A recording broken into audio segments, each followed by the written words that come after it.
Hello friends, எல்லாருக்கும் வணக்கம். இன்றைக்கி நம்ம கேரளா புட்டு எப்படி செய்கிறதுன்னு பார்க்கலாம். இது சம்பாரிசி மாவு நான் மில்லில் கொடுத்து அரிசி நல்ல தண்ணியில் போட்டு மில்லில் கொடுத்து திரித்து கொண்டு வந்ததாக்கும். நல்ல டேஸ்டியாக இருக்கும்.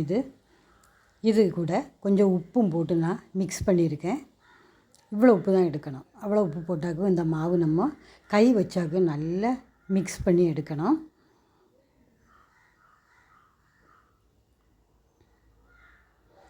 அது கூட ஒரு 1.5 டம்ளர் தண்ணி எடுத்து வச்சுக்கோங்க. கொஞ்சம் கொஞ்சமாக ஊற்றி நம்ம இந்த மாவை பிசையணும். கொஞ்சம் கொஞ்சமாக தான் ஊற்றணும். டக்குன்னு இந்த தண்ணியெல்லாம் எடுத்து ஊற்றிடக்கூடாது. கொஞ்சம் கொஞ்சமாக ஊற்றி மெதுவாக கை வச்சு தான் நம்ம இந்த மாவை மிக்ஸ் பண்ணி எடுக்கணும். இது ஒரு 5 நிமிஷம் கழிச்சிட்டு நம்ம இப்படி மிக்ஸ் பண்ணிவிட்டு ஒரு 5 நிமிஷம் கழித்து ஒரு தடவை கூட நம்ம நல்லா மிக்ஸ் பண்ணணும். மிக்ஸ் பண்ணும்போது மாவு கரெக்டாக புட்டுக்கு நல்லாயிருக்கும். இந்த மாதிரி பிடிச்சிட்டு நம்ம உதிர்த்து விடும்போது இதே மாதிரி உதிரியாக இருக்கணும். இனியும் ஒரு 5 நிமிஷம் கழிச்சிட்டு நம்ம உதிர்த்தா நல்ல ஃபைன் பவுடர், புட்டு பவுடர் நமக்கு கிடைக்கும். நல்ல மிக்சர் கிடைக்கும், புட்டு மிக்சர் கிடைக்கும். புட்டு செம்பு அடுப்பில் தண்ணி வச்சு ஒரு அரை செம்பு தண்ணி வச்சுட்டு புட்டு குழாய் எடுக்கணும். இந்த சில்லு போடணும். சில்லு போட்டு நம்ம இந்த மாவு இருக்குது பார்த்திங்களா, முதல்ல கொஞ்சம் போல் மாவு போடணும்.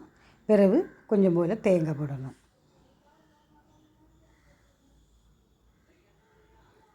இதே மாதிரி 3 தடவை மாவு போடணும், தேங்காய் போடணும். கை வச்சு அமுக்கக்கூடாது. இங்கே இப்படி தான் உதிரியாக தான் போடணும். இப்படி தான் கையில் எடுத்து அப்படியே போடணும். அமுக்கணும்னா புட்டு ஆவி வராது. அதனால் சும்மா அங்கே போட்டால் போதும். 3 தடவை மாவு தேங்காய் அந்த மாதிரியாக்கும் போடணும்.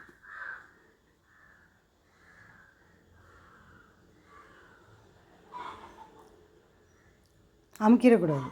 அமுக்குனா பின்ன ஸ்டீம் வராது, ஆவி வராது. இந்த புட்டு குழாயோட மூடி வச்சு நம்ம இது வேக வைக்கணும். ஆவி வர்றது வரைக்கும் வேக வைக்கணும். ஆவி வந்த பிறகு ஃப்ளேம் குறைச்சிடணும். ஃப்ளேம் குறைச்சி ஒரு 3 நிமிஷம் கூட இருக்கணும். அப்படின்னா தான் புட்டு நல்லா வேகும்.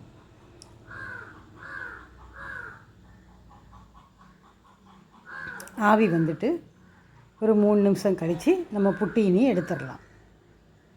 மெதுவாக கேர்ஃபுல்லாக எடுக்கணும். காரணம் கொதிக்க தண்ணியாகும், புட்டுக்குள்ளாயி ரொம்ப சூடாக இருக்கும். அதனால தான்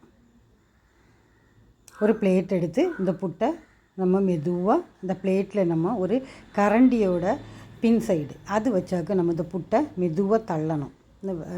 இப்படி துணி வச்சு பிடிச்சிக்கிடணும். இல்லைன்னா கை ரொம்ப சுடும். அதனால தான்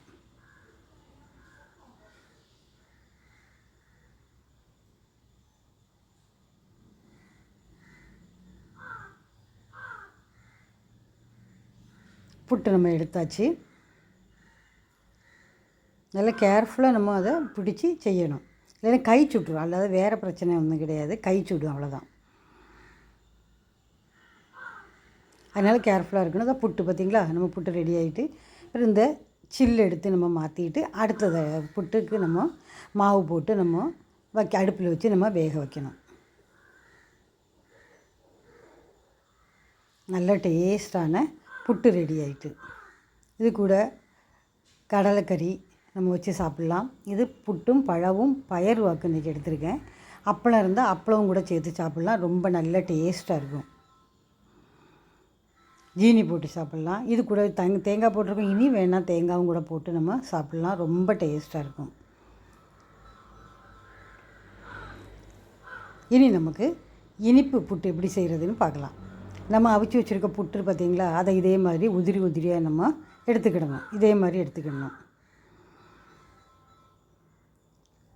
பின்ன அதுக்கு தேவையானது 1 கப்பு தேங்காய், ஒரு டேட்ஸு, ஒரு 10 கேஷ்யூநட்டு, தேங்காய் சின்ன துண்டு பீஸ் வேணும், 4 ஏலக்காய் சின்னதாக நம்ம பொடிச்சு வச்சுக்கிடணும்.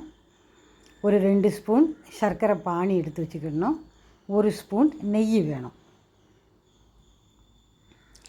பேன் அடுப்பில் வச்சு 1 ஸ்பூன் நெய் ஊற்றணும்.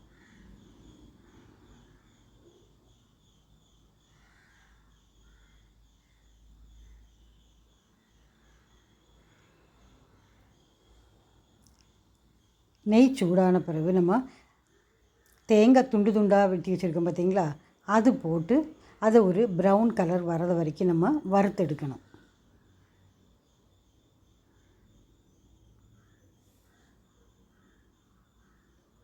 மீடியம் ஃப்ளேமில் வச்சுக்கோங்க.